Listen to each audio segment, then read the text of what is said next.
दाई नमस्कार। हजुर कति भयो यो बुद्ध विहारको साइटमा सामुदायिक भवनले र यो गाउँपालिकाले? तपाईँको बुद्ध विहार हामीले स्थापना गरेको सायद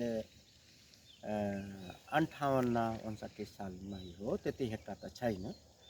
त्यही पनि अब यहाँ एकचोटि बुद्ध विहार बस्नुभयो र उहाँ स्वर्गमा निधन भएर चाहिँ जानुभयो नन्दलालजी र एउटा आनन्द ज्योति अनि जटिल लामाज्यू यहाँ दुई चार वर्ष चाहिँ बसे पनि बुद्धज्यूहरू भन्तेहरू। त्यसपछि चाहिँ नि उहाँको निधन भइसकेपछि नन्दलालजीको सबै यताउता गए, पीडित भए। त्यसपछि चाहिँ यहाँ अहिले बसेको मैले पनि 5 वर्ष हुन लाग्यो।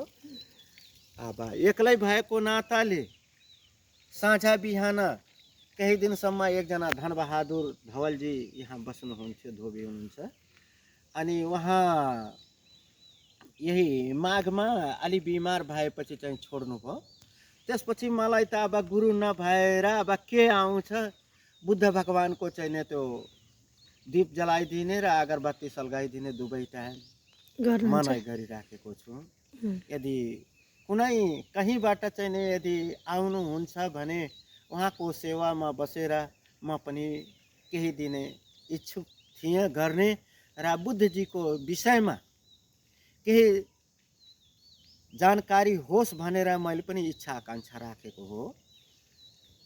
यो सियारी गाउँपालिकाको जुन चाहिँ हाम्रो यो अशोकाराम बुद्ध विहार भन्ने जुन सामुदायिक वनमा अवस्थित गरियो, यसमा हाम्रो पनि एउटा सोच हो कि चाहिँ एउटा बुद्धजीको भन्ते चाहिँ यहाँ आउनुहुन्थ्यो भने यो अझै शान्त र चाहिँ गुणवान बन्ने थियो भन्ने चाहिँ ध्यान केन्द्र बनाउनलाई एकदम उत्तम ठाउँ र अझै पनि यहाँ बुद्धज्यू भन्तेहरू चाहिँ आउन् भन्ने हाम्रो पनि सोच हो।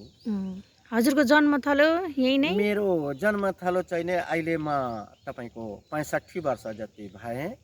मेरो जन्मथलो यही जङ्गथा गाउँमै भएको हो र यहाँको जुन चाहिँ मेयर हुनुहुन्छ थनेश्वर घिमिरेज्यू, म र उहाँ दुवै एउटै क्लासमा पढेको मान्छे हो। अनि उहाँ पनि भन्नुहुन्थ्यो कि म यसलाई आफ्नै कार्यकालमा बनाउँछु र एउटा न एउटा चाहिँ तपाईँहरू सहयोग गर्नुहोला भन्थे म पठाउँछु र यो जागृत होस् र फेमस होस्, लुम्बिनी जस्तै हाम्रो पनि यहाँ प्रगति होस् र त्यसको एउटा शाखा बन्न सकोस् भन्ने चाहिँ हाम्रो सोच हो। अब यसमा बिहारको नाम चाहिँ के भन्नुभयो? अशोकाराम बुद्ध विहार। अशोकाराम बुद्ध विहार भनेर भन्नुभएको छ। यो चाहिँ पुरानो 28 साल अगाडि सुरु भएको भन्नु होइन?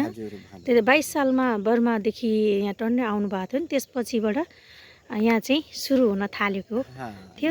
बुद्धजीको कति बिघामा छ यो जग्गा चाहिँ? भनौँ यसको सामुदायिक वनको चाहिँ टोटल 10 बिघा 6 कट्ठा जति हाराहारीमा हो।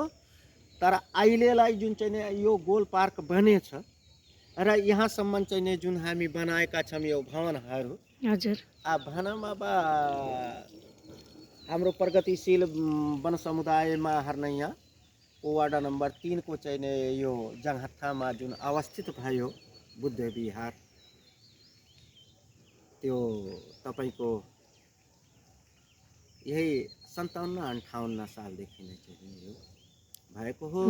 र यो हाम्रा इच्छा आकांक्षा देखेको हुनाले जटिल लामाज्यू बर्माबाट कि कहाँबाट चाहिँ यो एउटा बुद्धको मूर्ति ल्याएर राखिदिनु भएको छ। अहिलेसम्म हामीले पूजा आराधना चाहिँ सकेसम्मको गरिराख्नु भएको, तर अरूबाट साथ सहयोग आएको छैन। अब गाउँपालिकाले गर्न सकेको सहयोग चाहिँ यहाँ पिकनिक पोस्टहरू बनाइराख्नु भएको छ। यो चाहिँ क्वारेन्टाइनमा बस्न बनाइएको हल पनि गाउँपालिकाले नै बनाइदिनु भएको। अब आउँदा चाहिँ हामीहरूले यसमा चाहिँ ध्यान केन्द्र पनि गराउन सक्ने उहाँसँग सहयोग लियौँ भने चाहिँ गाउँपालिकाले पनि दिनुहुन्छ भन्ने आशा राखेका छौँ। ल हजुरलाई साथी ल्याइदिँदैछु है। ल साधु साधु साधु।